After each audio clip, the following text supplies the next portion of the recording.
Good morning students. आज की class में हम जो कल हमने टॉपिक पढ़ा था कि किस तरह से एल्कोहल से एल्कीन बनाया जाता है, उसी को हम कंटिन्यू कर रहे हैं। लास्ट में हमने एक प्रॉब्लम दी थी, उसको हम डिस्कस करते हैं। सबसे पहले तो लास्ट में एक प्रॉब्लम थी, लास्ट क्लास में हमने ये बता रहे थे कि विसिनल डाइओल पास में अगर ये OH है और इस पर आपने कोई डिहाइड्रेटिंग एजेंट लिया H2SO4 या KHSO4 या एसिड की प्रेजेंस में आपने कोई डिहाइड्रेटिंग एजेंट लिया, ठीक है।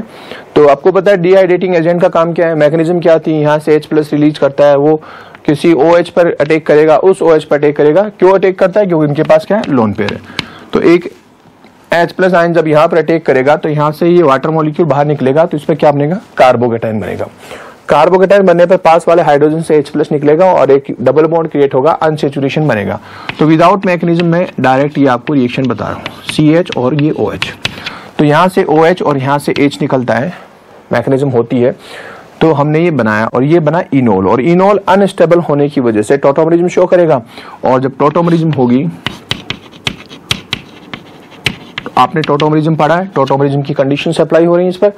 ये H यहाँ और ये डबल बॉन्ड यहाँ शिफ्ट कर जाएगा। टॉटोमरिज्म में हाइड्रोजन एटम का क्या होता है, शिफ्टिंग होती है। तो उस केस में क्या बनेगा, यहाँ पर CH3 और CH डबल बॉन्ड O, यानी एल्डिहाइड बना, CH3 CH double bond O, ये प्रोडक्ट बना। तो जब आप इस विसिनल डाइओल पर पास में दो OH हैं और आप डिहाइड्रेटिंग एजेंट डालते हैं तो सिर्फ एल्कीन नहीं बनती, एल्काइन नहीं बनती। बहुत से बच्चे एल्कीन या एल्काइन बना देते हैं, तो इसमें डिहाइड्रेशन होगा और इस तरह से इनोल बनने की वजह से क्या बन जाएगा, ये एल्डिहाइड बन जाता है, एसिटाल्डिहाइड बन गया। तो ऐसी ही रिएक्शंस हम और देखते हैं, कैसे क्वेश्चंस और बनते हैं।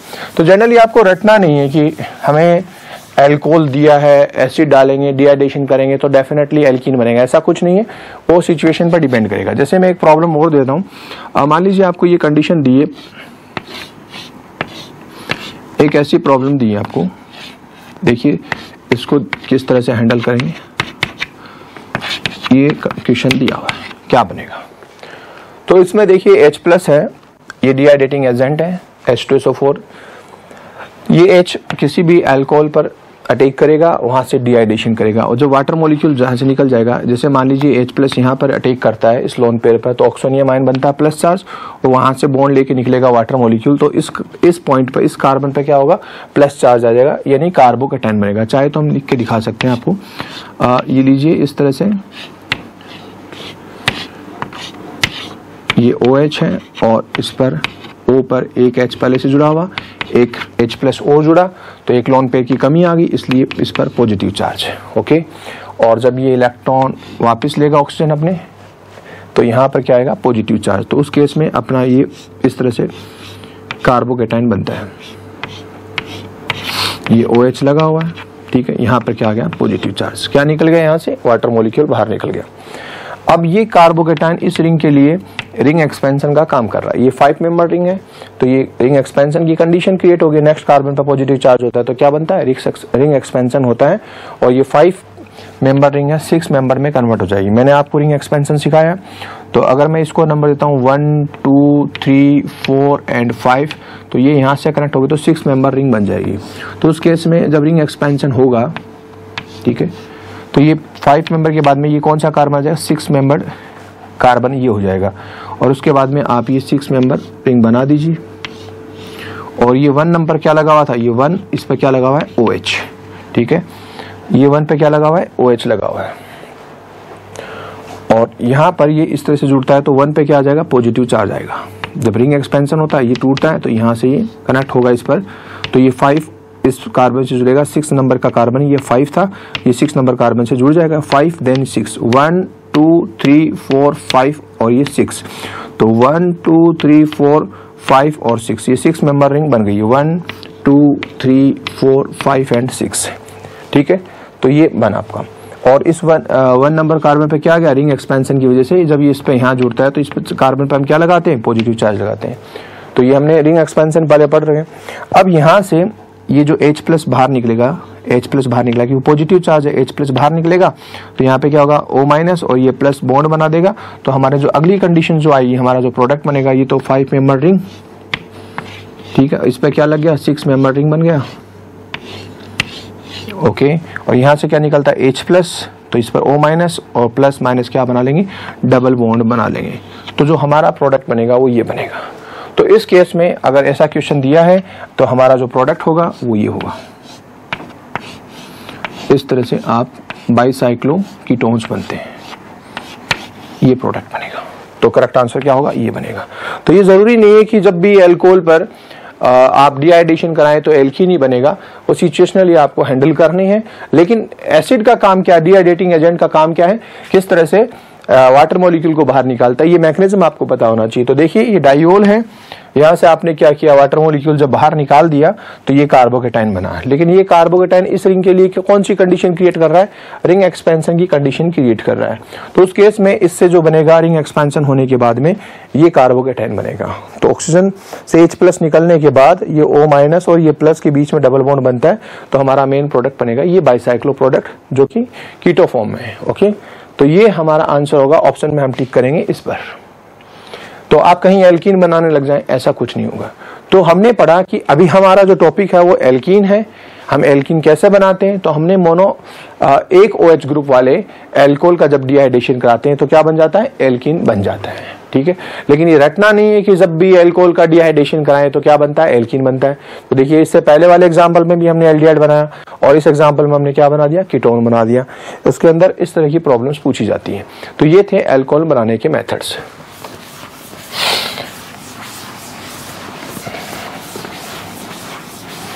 हमने डिहाइड्रेटिंग एजेंट्स की बात की थी। तो जनरली हम जो डिहाइड्रेटिंग एजेंट लेते हैं वो क्या लेते हैं, H2SO4 ये ले सकते हैं, इसकी जगह KHSO4 ये भी ले सकते हैं, Al2O3, P2O5, H3PO4, इस तरह के हम क्या ले सकते हैं, डिहाइड्रेटिंग एजेंट लेते हैं। और एक हम जो जनरली कभी कभी ये काम लेते हैं, POCl3 प्लस पायरिडीन। तो इस केस में याद रखना, इन सब में तो जब एल्कीन बनेगी तो सेट्जेफ रूल के अकॉर्डिंग एल्कीन बनेगी। सेट्जेफ रूल क्या बोलता है कि maximum substituted alkenes are more stable. लेकिन इस कंडीशन में जब ये डिहाइड्रेटिंग एजेंट लेंगे तो एल्कीन बनेगी, तो ये हॉफमान प्रोडक्ट बनेगा। हॉफमान एलिमिनेशन, उसके अकॉर्डिंग एलिमिनेशन होगा, यानी साइड में एंड ऐसे मान लीजिए सेट्जेफ से जस्ट उल्टा, तो उसको क्या बोलते हैं, हॉफमान एल्कीन्स बनेगी। तो इस केस में POCl3 प्लस पायरिडीन के केस में क्या बनेगा, हॉफमान प्रोडक्ट बनेंगे। किनारे वाली एल्कीन्स ज्यादा स्टेबल होंगी। ठीक है, तो ये आपको इस कंडीशंस को भी याद रखना है। कई बार ये क्वेश्चन इस तरह से पूछा जाता है, कई बार H2SO4 ना देके KHSO4 भी दे दिया जाता है। KHSO4 में भी H+ निकलने पर एसिडिक मीडियम क्रिएट कर रहा है और ये क्या होगा, रिएक्शन होगी। तो चलिए और हम एग्जांपल देखते हैं। अल्कोहल के बाद में हम बात करते हैं ईथर से भी हम क्या बना सकते हैं, एल्कीन बना सकते हैं। कैसा, तो नेक्स्ट रिएक्शन है आफ्टर अल्कोहल, ईथर से कैसे एल्कीन बनाई जा सकती है। नेक्स्ट है थर्ड रिएक्शन, जो भी रिएक्शंस होगी फ्रॉम ईथर। ईथर से आप एल्कीन कैसे बनाएंगे। तो एक सिंपल सा एक मैं एग्जांपल ले रहा हूं। ये 2 कार्बन का मैं डाई एथिल ईथर,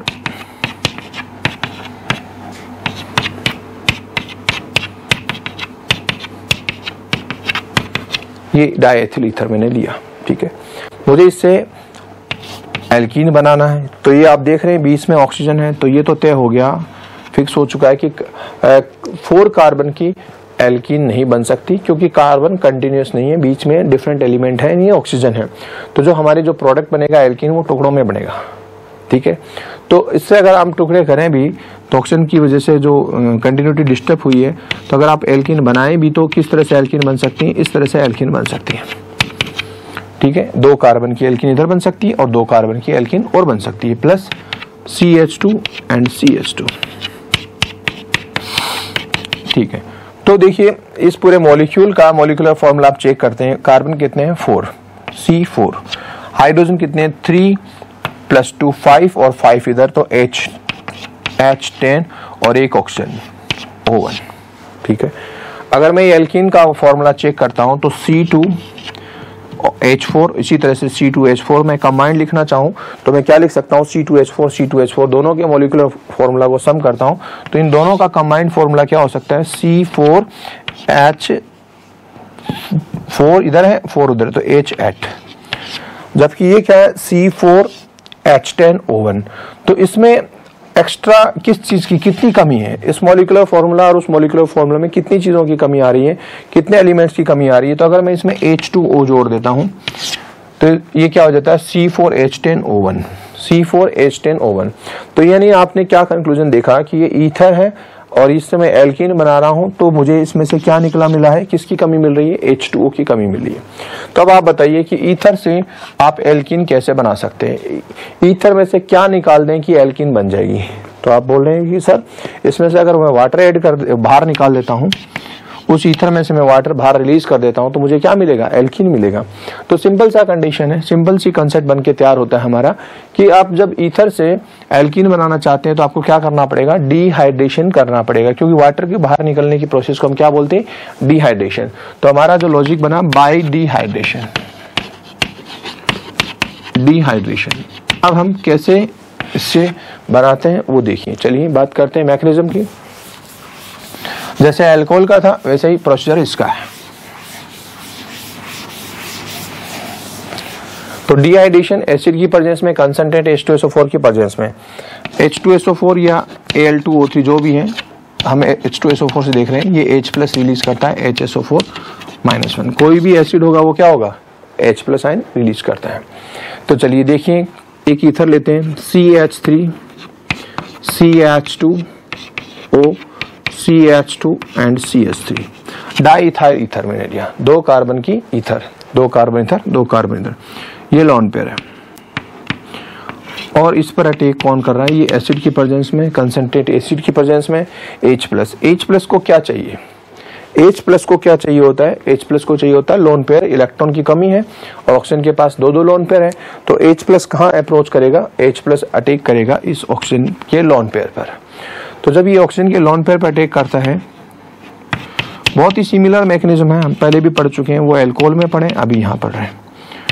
तो ये ऑक्सीजन और ऑक्सीजन में से ये हाइड्रोजन जुड़ जाता है, तो एक क्या होता है इसमें लोन पेयर है, ऑक्सीजन पे कैसा चार्ज आ गया, पॉजिटिव चार्ज आ गया।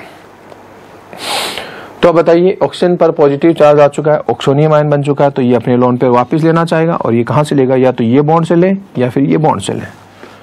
ठीक है, मान लीजिए ये इस बॉन्ड से इलेक्ट्रॉन लेता है ऑक्सीजन, तो जब बॉन्ड से इलेक्ट्रॉन लेता तो ये क्या बनेगा, कार्बोकेटाइन बनेगा, कार्बोकेटाइन CH3 CH2 और प्लस, और यहां पर क्या बन गया प्लस CH3 CH2 और ये क्या बना OH, अल्कोहल और कार्बोकेटाइन। तो ये कार्बोकेटाइन क्या करेगा, पास वाले से क्या निकालेगा, H+ निकलेगा, यहाँ से मैकेनिज्म हमने पढ़ी जी, यहाँ से क्या निकलेगा, H+ निकलेगा, H+ निकलते ही यहाँ से माइनस और ये प्लस बॉन्ड बनाएगा, ये क्या बन गया, एल्कीन बन गया, इथीन CH3 CH2।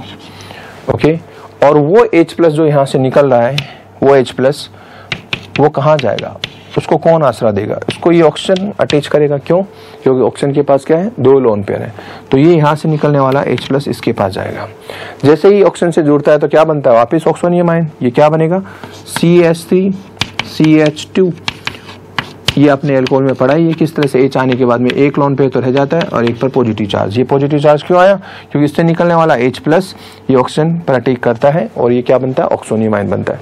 और फिर से डिहाइड्रेशन, यहाँ से ये देखिए वाटर मॉलिक्यूल बाहर निकलेगा, जैसे वाटर मॉलिक्यूल बाहर निकलता है तो इस पर क्या जाएगा, पॉजिटिव चार्ज, तो ये बनता है CH3 CH2 पॉजिटिव चार्ज, क्या निकल गया, -H2O, डिहाइड्रेशन हो गया।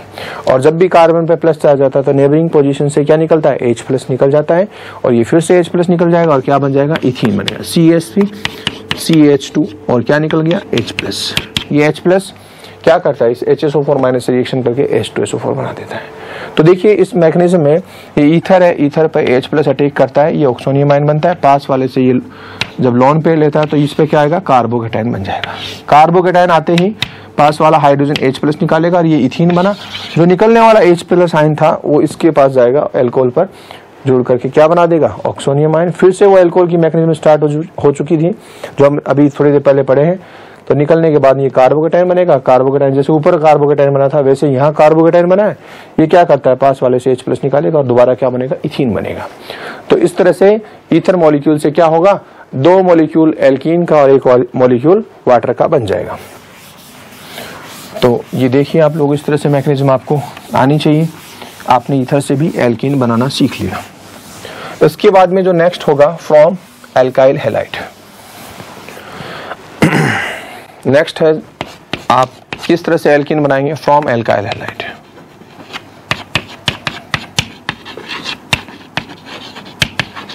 फ्रॉम एल्काइल हैलाइड, ठीक है। एल्काइल हैलाइड में देखिए, अभी एक सिंपल सा एल्काइल हैलाइड बनाकर देखते हैं, ठीक है। ये मैंने एक क्लोरोइथेन बनाया। अगर मुझे इससे इथीन बनाना है, एल्कीन बनाना है, तो इसमें से मैं क्या हटा दूं? ये Cl और H हटा देता हूं, तो हमारे पास ये प्रोडक्ट बनता है H CH एंड H, और क्या निकल गया HCl। अगर मैं इस मॉलिक्यूल में से HCl को हटाता हूं तो ही मुझे क्या मिलेगा? एल्कीन मिलेगा, ओके। और HCl के हटाने के इस प्रोसेस को यूं के एल्कीन एल्किल हैलाइड जो है उससे एल्कीन बनाने के लिए हमको क्या करना पड़ेगा? HCl को HX को बाहर निकालना पड़ेगा, और HCl या HX के बाहर निकलने को बोलते हैं डीहाइड्रोहेलोजिनेशन। डीहाइड्रो और हेलोजिनेशन, हाइड्रोजन और हेलोजन को बाहर निकालना पड़ेगा, तब एल्किल हैलाइड से आपका क्या बन सकता है? एल्कीन बन सकता है। तो आप बताइए एल्काइल हैलाइड से आप कैसे बना सकते हैं? डीहाइड्रो हेलोजिनेशन करके, हेलोजिनेशन। तो how you can prepare alkene from alkyl halide? तो हमारा जो लॉजिक बन रहा है वो क्या है? बाय डीहाइड्रो हेलोजिनेशन, HX को निकाल करके। और HX को निकालने के लिए ये एलिमिनेशन कराना पड़ रहा है, तो उसके लिए हम पता है क्या लेते हैं? बोलिए, हमने जब टाइप्स ऑफ रिएक्शन पढ़ी थी तो हमने डिस्कस किया भी था इस पर। हम काम में लेते हैं अल्कोहलिक KOH, कोई स्ट्रॉन्ग बेस। स्ट्रॉन्ग बेस की प्रेजेंस में क्या होता है? एलिमिनेशन क्रिएट होता है, हम उसकी बात करते हैं। तो मैकेनिज्म हमने पढ़ी थी, और अब हम शॉर्ट में डिस्कस करते हैं कि किस तरह से क्वेश्चंस बनते हैं। देखिए, जनरली हम काम में लेते हैं अल्कोहलिक KOH, CH3 CH2 और ये लिखा आपने Cl। Alcoholic KOH simple reaction है, alcoholic KOH। Alcoholic KOH HX को रिलीज करता है और ये क्या बनाता है? एल्कीन बनाता है, HCl बाहर निकला। ये सिंपल सी रिएक्शन। अब देखिए, आपको अल्कोहलिक KOH की जगह हम क्या ले सकते हैं? NaNH2 भी ले सकते हैं, NaNH2, क्योंकि NH2 माइनस ये और भी स्ट्रॉन्ग एसिड है, ये एल्कोक्साइड से भी ज्यादा क्या है? स्ट्रॉन्ग एसिड है। तो ऐसी कंडीशन में इजीली क्या हो सकता है? एलिमिनेशन हो सकता है। तो अब आपको याद रखने वाली जो बातें हैं वो मैं आपको नोट कराता हूं, आप उसको देखिए।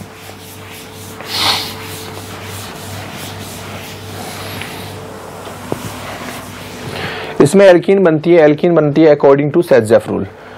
तो सबसे पहले जो एलिमिनेशन होने का ऑर्डर है ये याद रखेंगे, order of elimination.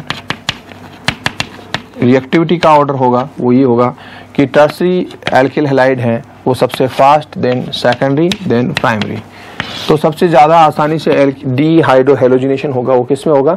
Tertiary alkyl halide में होगा। वो इजीली क्या बना देंगी? एल्कीन बना देंगी। एक बात तो आपको ये याद रखना है। दूसरी कंडीशन आपको ये याद रखना है कि इसके लिए जो कंडीशन आएगी स्ट्रॉन्ग बेस एल्कोक्साइड, तो हम ये यूं लिख रहे हैं अल्कोहलिक KOH, ऐसे भी लिख सकते हैं C2H5OH ऑब्लिक यूं के प्लस KOH। ये कंडीशन रिस्पॉन्सिबल होगी एलिमिनेशन के लिए। या कभी कभार इसकी जगह ऐसे भी लिख सकते हैं डायरेक्ट C2H5O-, ये भी स्ट्रॉन्ग बेस है और ये एलिमिनेशन के लिए रिस्पॉन्सिबल है। और कभी कभी इसकी जगह ऐसा लिखा जाता है NaNH2, क्योंकि NH2- भी स्ट्रॉन्ग बेस है। तो ये सारे के सारे क्या है? एलिमिनेशन के लिए रिस्पॉन्सिबल कंडीशन है। इन कंडीशन में जो एल्कीन बनेगी वो अकॉर्डिंग टू सेट्जेफ रूल, सेट्जेफ रूल के अकॉर्डिंग एल्कीन बनेगी, मैक्सिमम सब्स्टिट्यूटेड एल्कीन्स बनेगी। तो चलिए इन पर प्रैक्टिस करते हैं। और इसके अलावा आपको 2-4 बातें और याद रखनी है। कभी कभी एल्कीन बनती हैं वो कैसे बनती हैं? वान हाफ रूल के अकॉर्डिंग बनती हैं, उसमें जस्ट इससे अपोजिट काम होता है। वो कंडीशन क्या क्या होगी वो भी आप नोट कीजिए। तो वो कंडीशंस कौन कौन सी होंगी वो उस पर डिस्कस करते हैं। ये तो सेट्जेफ रूल के अकॉर्डिंग क्या होता है, एलिमिनेशन होता है।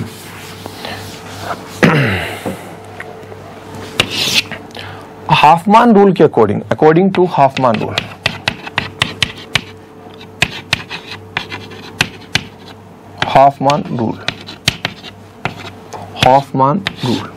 हाफमान रूल के अकॉर्डिंग कब होगी, जब या तो आपको याद रखना है कि एल्किल हैलाइड पे कोई इलेक्ट्रॉन विड्रॉइंग ग्रुप लगा हो, तो E1CB मैकेनिज्म से ये क्या होगा, हाफमान मैकेनिज्म अप्लाई होगी।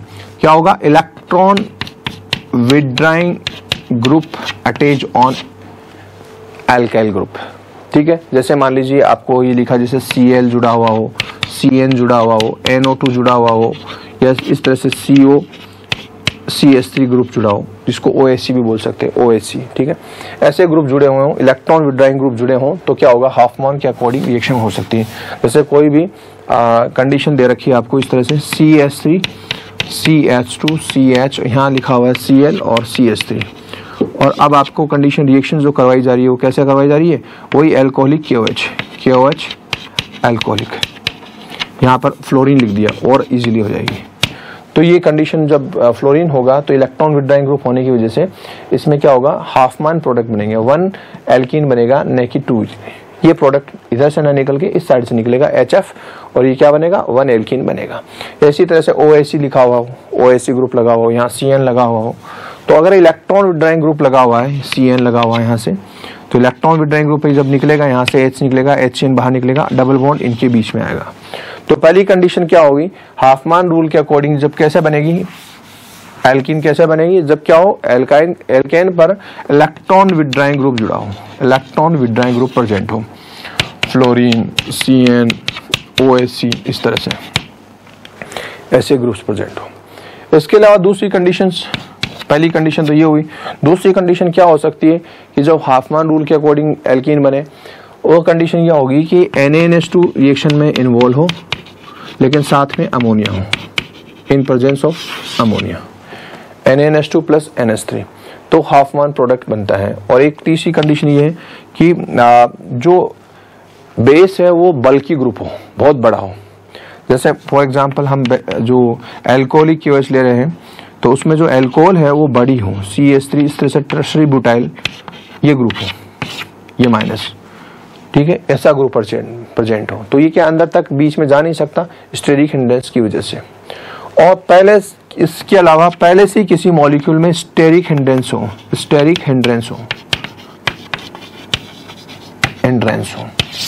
तो उस केस में भी क्या होगा, हाफमान प्रोडक्ट के अकॉर्डिंग एल्कीन बनती है। तो ये कंडीशंस ऐसी हैं जिससे हम हाफमान रूल अप्लाई करते हैं, और नॉर्मली हम क्या करते हैं, सेट्जेफ रूल के अकॉर्डिंग प्रोडक्ट बनाते हैं। तो ये हमने मैकेनिज्म पढ़ी है पहले, अभी हम डायरेक्ट इन सब की प्रैक्टिस करते हैं कैसे कैसे प्रोडक्ट बनेंगे। तो चलिए हम बात करते हैं किस तरह से एल्किल हैलाइड से एल्कीन बनाते हैं। ये कंडीशंस आपको याद रखनी है।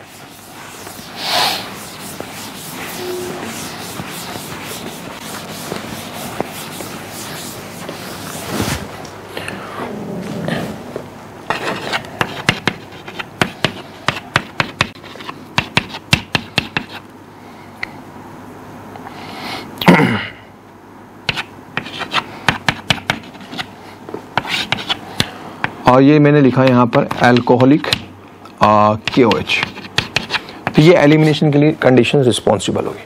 तो ये जब यहाँ बाहर निकल जाता है, इस कंडीशन में ये बाहर निकल जाता है, ठीक है, तो यहाँ कार्बोकेटाइन बनेगा, कार्बोकेटाइन बनता है तो क्या हो सकता है, ट्रांजिशन हो सकता है। तो ये कंडीशन इस तरह से बनती है, CH3 CH CH3, और ये क्या बना, CH पॉजिटिव चार्ज और CH3, कार्बोकेटाइन बनेगा Cl निकलने के बाद में, SN1 मैकेनिज्म होगी।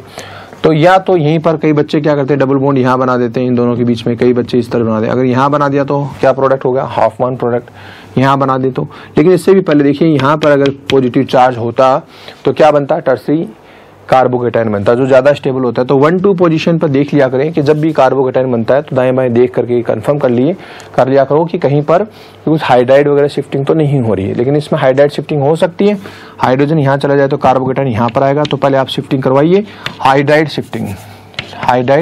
शिफ्ट करवाइए आप, 1-2 शिफ्टिंग हो रही है। तो जब ये H यहाँ चला जाएगा तो कार्बोकेटाइन यहाँ बनेगा, तो CH3 CH3 ओके, और ये लिखे क्या बना, CH2 और CH3, और इस पर पॉजिटिव चार्ज। अब आप बताइए कि H प्लस कहाँ से निकलेगा? अगर ये टर्मिनल से निकलता है तो हॉफमैन और यहाँ से निकलता तो सेटजेफ। तो मैक्सिमम सब्स्टिट्यूटेड एल्कीन ज़्यादा स्टेबल होते हैं, इसलिए इस कार्बन से क्या निकलेगा? H प्लस निकलेगा। और उस केस में H प्लस निकलने के बाद में यहाँ और यहाँ पर बॉन्ड बनेगा, तो आप प्रोडक्ट बनाइए CH3 डबल बॉन्ड CH और CH3। तो इस तरह से जब HCl निकलता है तो इस रिएक्टेंट से जब आप HCl निकालते हैं तो यहाँ पर डबल बॉन्ड इस तरह से बनना है। ठीक है, तो ये आपने देखा कि किस तरह से एल्किल हैलाइड से आपने एल्कीन बनाया। और प्रैक्टिस करते हैं।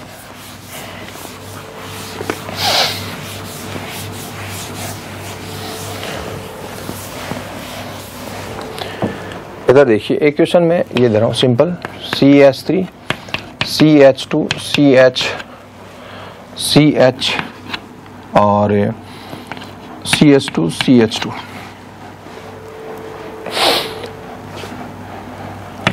CH2 और यहां पर लिख देते हैं हम Br। क्या लिखा मैंने? Br लिखा। और ये एल्कोहलिक KOH, एल्कोहलिक KOH इस तरह से। तो ये देखिए प्राइमरी एल्केल हैलाइड है। तो ये जो मैकेनिज्म होगी वो कौन सी मैकेनिज्म होगी? वो मैकेनिज्म होगी SN1 या SN2। ये SN2 मैकेनिज्म होगी। हमने टाइप्स ऑफ मैकेनिज्म की बात की। तो इसमें क्या होगा? ट्रांजिशन स्टेट बनेगा। ट्रांजिशन स्टेट बनेगा तो ट्रांजिशन स्टेट बनेगा तो कहीं पर क्या होगा? कार्बोकेटाइन नहीं बनने की वजह से ये क्या होगा? यहाँ Br जब निकलेगा तो फिर यहाँ से वो जुड़ेगा और पास में से एलिमिनेशन होगा। यानी SN2 मैकेनिज्म ना बोल के हम इसको क्या बोलेंगे? एलिमिनेशन हो रहा तो EN2 बोलेंगे। क्या बोलेंगे? EN2 मैकेनिज्म से होगा। तो यहाँ से EN2 मैकेनिज्म या E2 मैकेनिज्म बोल सकते हैं। E2 मैकेनिज्म इसको हम लिख सकते हैं E2 न्यूक्लियोफिलिक E2 मैकेनिज्म से ये रिएक्शंस हो गए। तो ट्रांजिशन स्टेट बनेगा, पहले Br बाहर निकलेगा, उसी जगह पर फिर क्या होगा? ट्रांजिशन स्टेट बनने के बाद में यहाँ से H निकलेगा। तो कार्बोकेटाइन इस मैकेनिज्म में नहीं बनना है, इसलिए इसमें को क्या नहीं होगा? ट्रांसफॉर्मेशन नहीं होगा और ये यहीं पर डबल बॉन्ड बन जाएगा। तो ऐसी कंडीशन में भी आप ध्यान रखेंगे CH3 CH2 CH double bond CH2 HBr बाहर निकल गया। तो इसमें ज़्यादा शिफ्टिंग नहीं हुई, अंदर नहीं आ रहा। अंदर क्यों नहीं आ रहा? क्योंकि इसमें कार्बोकेटाइन इंटरमीडिएट नहीं बन रहा है, इजीली ये रिएक्शन हो रही है। HCl या HBr से रिएक्शन हो रही है। अगली कंडीशन देखिए, अगली रिएक्शन। और अगर मैं मान लीजिए हम आपको इक्वेशन दे रहे हैं इस तरह से CH3 CH2 CH और Cl CH3 और एल्कोहलिक KOH, ये एल्कोक्साइड आयन बना है, एलिमिनेशन होगा। तो ये यहाँ से निकलेगा, ये यहाँ से निकलेगा तो ये इस जगह पर क्या बनेगा? कार्बोकेटाइन बनेगा। एलिमिनेशन है, E1 मैकेनिज्म से होगा, कार्बोकेटाइन बनेगा। कार्बोकेटाइन बनेगा तो क्या होगा? देखिए आप दाएं तरफ देखेंगे इस साइड में तो ये प्राइमरी कार्बोकेटाइन और इस साइड में देखेंगे ये भी सेकेंडरी कार्बोकेटाइन। यहाँ पर भी क्या है? सेकेंडरी कार्बोकेटाइन है। तो इस कंडीशन में क्या दोनों तरफ क्या है? कार्बोकेटाइन तो सेम, इधर जाएंगे तो प्राइमरी, इधर जाएंगे तो क्या होगा? सेकेंडरी। ओके, तो इधर तो जाने की जरूरत नहीं पड़ेगी क्योंकि खुद भी सेकेंडरी है। तो अब जब स्टेबिलिटी एक स्टेप बढ़ती हो तो क्या होता है? शिफ्टिंग होती है, 1-2 शिफ्टिंग होती है, अदरवाइज 1-2 शिफ्टिंग नहीं होती। तो यहाँ पर ये सेकेंडरी है, यहाँ पे भी सेकेंडरी है, इसलिए कोई शिफ्टिंग नहीं करनी है, इसको यहीं रखेंगे। तो ये जब यहाँ से डिस्कनेक्ट हो जाएगा तो हमारा जो प्रोडक्ट बनना है, कार्बोकेटाइन बनना, वो इस तरह से बनेगा।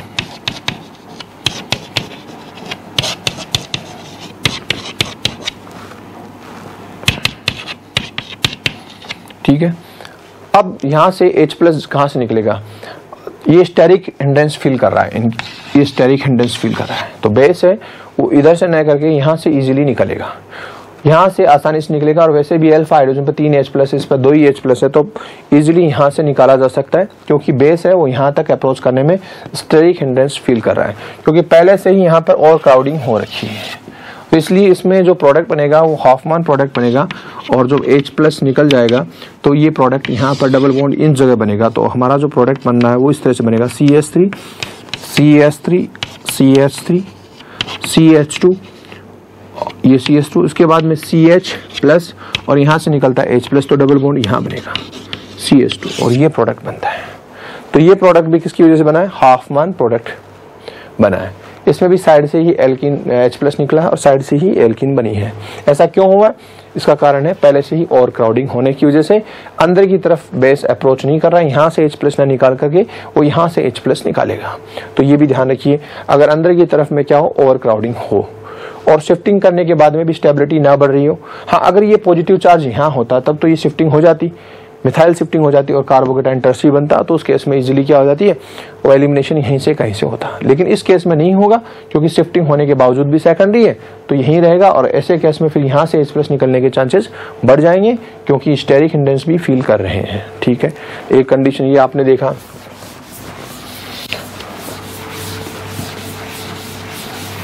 और कोई एल्किल हैलाइड आपने लिया इस तरह से,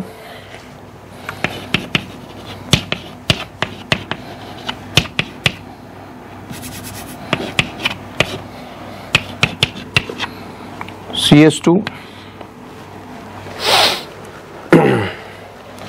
और यहां पर मैं CH, Cl और CH3 इस तरह से लगा रहा हूं। और मैंने जो बेस, जो अटैकिंग बेस है अल्कोहलिक टर्सरी ब्यूटाइल अल्कोहल और KOH लिया है, तो टर्सरी ब्यूटाइल अल्कोहल और KOH रिएक्शन करके जो बेस बनाते हैं, एल्कोक्साइड बनाते हैं, टर्सरी ब्यूटोक्साइड बनाते हैं। तो ये स्टेरिक हिंड्रेंस, इसकी साइज बड़ी होने की वजह से ये अंदर से अप्रोच करना इसके लिए थोड़ा क्या हो जाता है, टफ हो जाता है। तो ये मैकेनिज्म से देखेंगे, पहले तो Cl निकलेगा, Cl- निकलते यहाँ पर क्या होगा, पॉजिटिव चार्ज आएगा। अब ये बेस कहाँ से, यहाँ से आसानी से निकालेगा या यहाँ से? सेजेफ के रूल के अकॉर्डिंग तो यहाँ से निकलना चाहिए, लेकिन इसकी साइज बड़ी होने से स्टेरिक हिंड्रेंस फील करता है, यहाँ तक अच्छे से अप्रोच कर नहीं पाता, तो इसलिए इसका टर्मिनल साइड से ये H+ आसानी से निकाल सकता है क्योंकि उसकी साइज क्या है, बड़ी है, इसलिए इजीली यहाँ से H+ निकाल पाएगा। अंदर तक अप्रोच करना थोड़ा सा उसके लिए क्या हो जाएगा, टफ हो जाएगा। तो अब ये जहाँ से HCl तो यहाँ से निकल चुका है, H यहाँ से निकलेगा, तो टर्मिनल एल्कीन बनेगी, यानी 1/2 के अकॉर्डिंग प्रोडक्ट बनेंगे। तो इस केस में आप ऐसे कैसे इसको लिखिए, CH3 ये H है, उसके बाद में CH2 CH और CH2, तो ये टर्मिनल एल्कीन बनती है, 1/2 प्रोडक्ट बनता है। तो इस तरह से आपने एल्किल हैलाइड से क्या बना सकते हैं, एल्कीन बना सकते हैं। और ये आपने 2-3 तरीके देखे कैसे सेजेफ के अकॉर्डिंग मैक्सिमम सब्स्टिट्यूटेड एल्कीन बनते हैं, हमने पढ़ा। लेकिन कुछ कंडीशंस ऐसी आती हैं तब एल्कीन क्या है, 1/2 रूल के अकॉर्डिंग भी बनती हैं। तो ये आपने नोट करना है, नोट कीजिए इसको।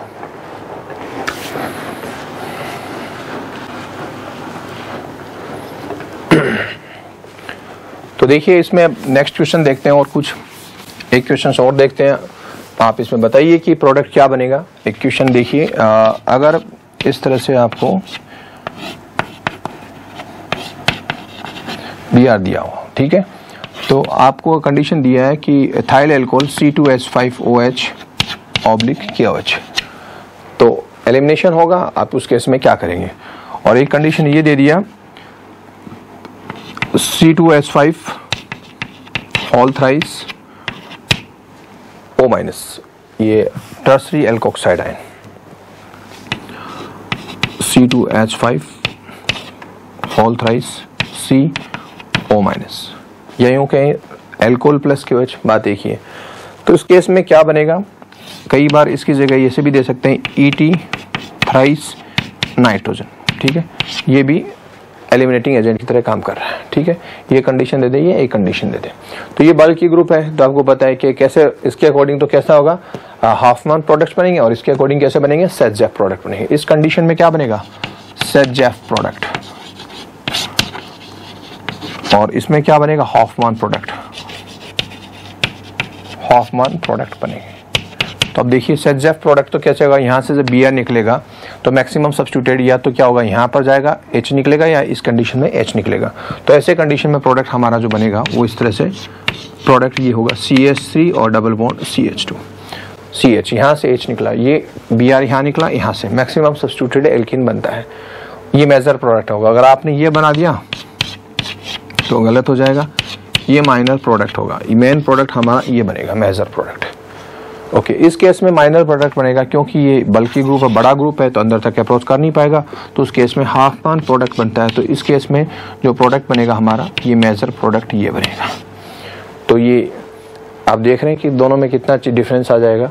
तो ये आपको पहचान करनी होगी कि एलिमिनेशन के लिए प्रोडक्ट है वो सेजेफ रूल के अकॉर्डिंग बनेंगे या हाफमैन रूल के अकॉर्डिंग बनेंगे। तो ये काफ़ी अच्छी रिएक्शंस थी, आपको इसको माइंड रखनी है। चलिए अब देखते हैं नेक्स्ट रिएक्शंस किस तरह से हम एल्कीन बना रहे हैं। हमने पहले कैसा बनाया, एल्कोहल से बनाया, ईथर से बनाया, एल्काइल हैलाइड से बनाया।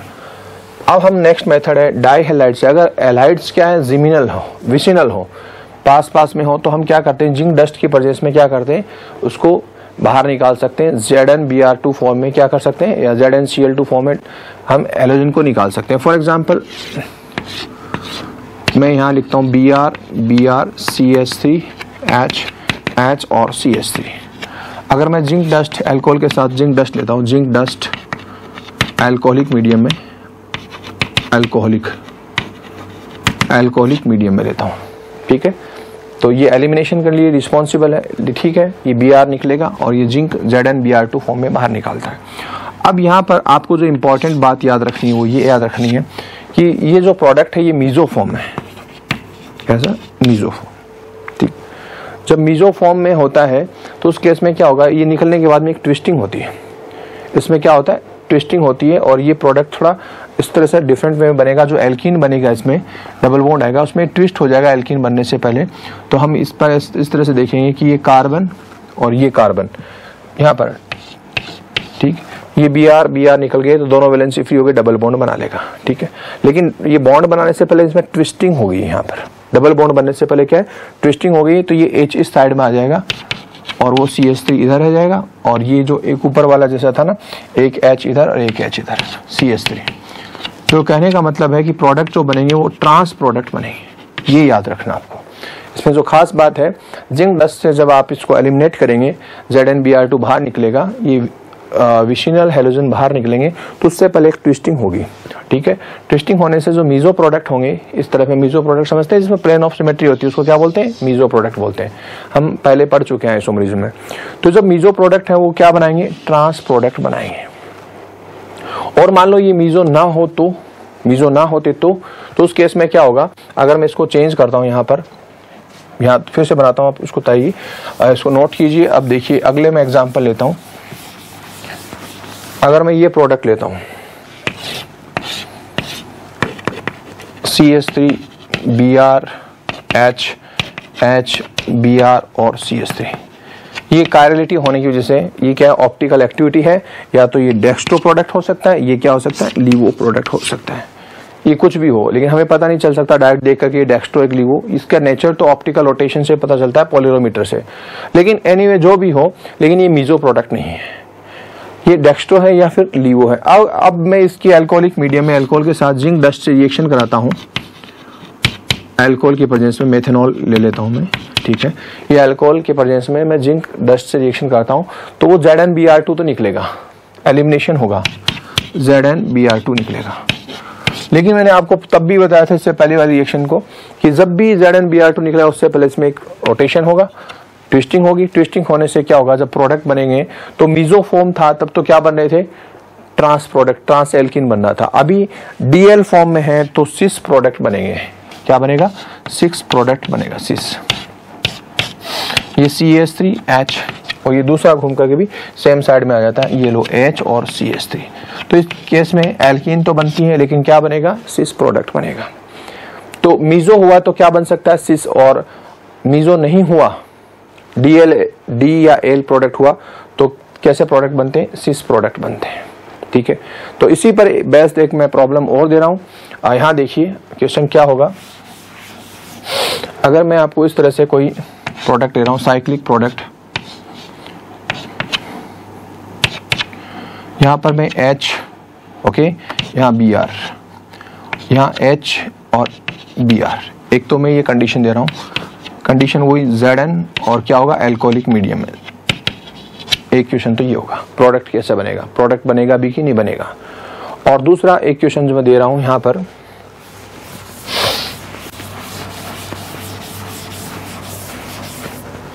इस तरह से आपको क्वेश्चन दिया जाए, H Br और H, वही कंडीशन Zn और अल्कोहल, ठीक है। तो देखिए इसमें क्या होगा कि जब भी प्रोडक्ट बनेगा Br2 निकलेगा, ZnBr2 निकलेगा, एलिमिनेशन होगा।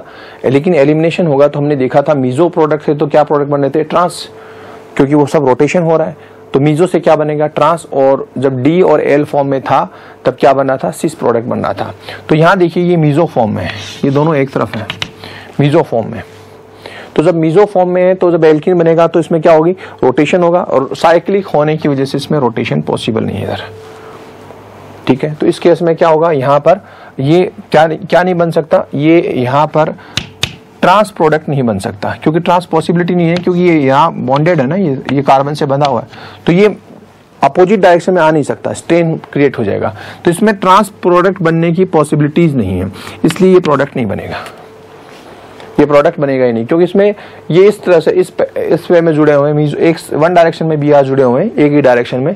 तो उस केस में क्या है, प्रोडक्ट बने तो कैसा बने, ट्रांस प्रोडक्ट बने, और ये पॉसिबल है नहीं, क्योंकि ये कार्बन इस साइड में कार्बन से जुड़ा हुआ है, ये कार्बन भी किससे जुड़ा हुआ है, कार्बन से, तो इसको वो फ्लिपिंग कर नहीं सकता, क्योंकि ये साइक्लिक फॉर्म में है, तो यहाँ पर दिक्कत होगी। लेकिन इस केस में अगर बी आर निकल जाता है, एल्कीन बनता है, तो ये क्या है, सिस प्रोडक्ट बन सकते हैं, क्योंकि एक ही प्लेन में रहेगा। तो मैं इसको समझाने के लिए ऐसे भी लिख सकता हूं,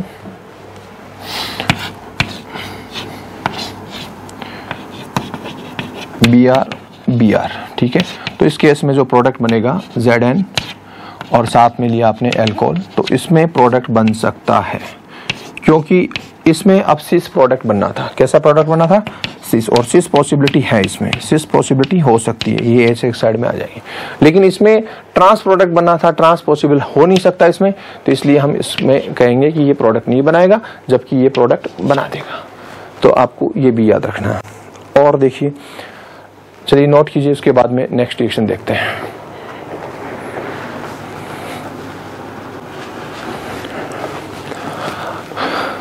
अब इस रिएक्शन के बाद में नेक्स्ट रिएक्शन देखते हैं कि एल्काइन से हम कैसे एल्कीन बना सकते हैं। तो नेक्स्ट टॉपिक है form alkyne, R C triple bond C R. Alkyne से आप एल्कीन बनाना चाहते हैं तो आपको हाइड्रोजन ऐड करने पड़ेंगे। तो आपको क्या बनना है, क्या करना है, रिडक्शन करना पड़ेगा। एल्काइन से आप अगर एल्कीन बनाना चाहते हैं आपको रिडक्शन करना होगा, लेकिन रिडक्शन करेंगे तो एल्कीन फिर आगे क्या बन सकती है, एल्केन में कन्वर्ट हो सकती है। इसलिए रिडक्शन भी करें तो कैसा करना पड़ेगा, कंट्रोल्ड रिडक्शन करना पड़ेगा। तो कंट्रोल्ड रिडक्शन के लिए हम या तो हम ब्रिज रिडक्शन लेंगे या लिंडलार कैटलिस्ट लेंगे। तो चलिए बात करते हैं सबसे पहले लिंडलार कैटलिस्ट के लिए। उसके लिए आपको हाइड्रोजन से रिएक्शन कराना पीडी की प्रेजेंस में, लेकिन बेरियम सल्फेट काम में लेते हैं। इस कैटलिस्ट को हम बोलते हैं लिंडलार कैटलिस्ट, लिंडलार कैटलिस्ट। लेकिन इसमें खास बात है कि जो हाइड्रोजन का एडिशन होगा तो या तो दोनों एक साइड से ऐड हो सकते हैं या एक अपोजिट डायरेक्शन से ऐड होगा। तो जो हमारा इसमें जो प्रोडक्ट बनना है इस तरह से ये तो सिस प्रोडक्ट बनेगा, और या फिर क्या हो सकता है ये ट्रांस प्रोडक्ट बने इस तरह से, ये ट्रांस प्रोडक्ट, ठीक है। तो ये इसमें मेजर प्रोडक्ट लिंडलार के कंडीशन जब होती है मेजर प्रोडक्ट ये बनता है सिस। ये आपको याद रखना है कि लिंडलार कैटलिस्ट में जब रिडक्शन करेंगे तो हम रिडक्शन को पूरा एक साथ फिर देखेंगे एक बार। तो जब एल्काइन का जब आप रिडक्शन कराएंगे तो मेजर प्रोडक्ट क्या बनता है, सिस प्रोडक्ट बनता है। किसकी प्रेजेंस में, ये लिंडलार कैटलिस्ट की प्रेजेंस में मेजर प्रोडक्ट बनता है सिस फॉर्म, और माइनर कौन सा बनता है, ट्रांसफॉर्म माइनर बनता है। ये आपका बॉन्ड डिस्कनेक्ट होगा, दोनों तरफ H जुड़ेगा। कैटलिस्ट रिडक्शन में ऐसा ही होता है, हाइड्रोजन जुड़ता है। लेकिन जब लिंडलार कैटलिस्ट काम में लेंगे तो मेजर प्रोडक्ट क्या होगा, सिस फॉर्म में होगा। और दूसरा, अगर हम बेस रिडक्शन करते हैं, इसकी कंडीशन हम चेंज कर देते हैं। मान लीजिए हमने क्या किया, बेस रिडक्शन लिया, बिर्च या तो लिथियम ले दें या फिर क्या, सोडियम ऑब्लिक लिक्विड अमोनिया। इस कंडीशन में जब आप क्या करते हैं, रिडक्शन करते हैं, इलेक्ट्रॉनिक रिडक्शन भी बोल सकते हैं इसको हम। तो जब हाइड्रोजन जुड़ते हैं तो इसमें क्या होगा, सिस और मेजर दोनों बनते हैं, सिस और ट्रांस दोनों बनते हैं, लेकिन इसमें मेजर प्रोडक्ट होगा वो ट्रांस प्रोडक्ट मेजर होगा। तो जब मेजर, ठीक है, तो मेन प्रोडक्ट क्या होगा, ट्रांस प्रोडक्ट। कब, जब आप ब्रिज रिडक्शन लेंगे। ब्रिज कंडीशन में, इस कंडीशन में आप रिडक्शन कराते हैं एल्काइन का तो मेजर प्रोडक्ट बनता है ट्रांस, और लिंडलार कैटलिस्ट ले रहे थे तो मेजर प्रोडक्ट क्या बना था, सिस। ये आपको ध्यान रखना है। और एक लास्ट रिएक्शन और पढ़ते हैं किस तरह से एल्कीन बनाई जा सकती है। तो हमने एल्केन बनाने का एक बहुत ही इंपॉर्टेंट मेथड पढ़ा था, कोल्बे इलेक्ट्रोलाइसिस। याद है कोलबे इलेक्ट्रोलाइसिस। तो चलिए पहले थोड़ा सा मैं उसके बारे में बता दूं। कोलबे इलेक्ट्रोलाइसिस हमने पढ़ा था कि CH3CO कोई भी कार्बोक्सिलिक एसिड का साल्ट, तो जब इसका आपने इलेक्ट्रोलाइसिस किया था तो ये इस तरह से डिस्कनेक्ट हुआ था, पॉजिटिव और नेगेटिव, तो ये एसीटेट आयन बना था और ये Na+, ठीक है। और उसमें क्या था, वाटर भी था, तो वाटर भी H और OH में डिस्कनेक्ट हुआ था। तो हमने देखा था कि ये एसीटेट आयन कहाँ चला गया था, एनोड पर गया था, एनोड की तरफ अट्रैक्ट हुआ था। वहां जाकर के एनोड पर जब ये मूव किया था, एनोड पर जब चला गया तो वहां पे इलेक्ट्रॉन रिलीज किया, इसने एक इलेक्ट्रॉन निकाल दिया, 1 इलेक्ट्रॉन। तो उस कंडीशन में एक इलेक्ट्रॉन रिलीज करने के बाद ये क्या बचा था, ऑक्सीजन फ्री रेडिकल बना था।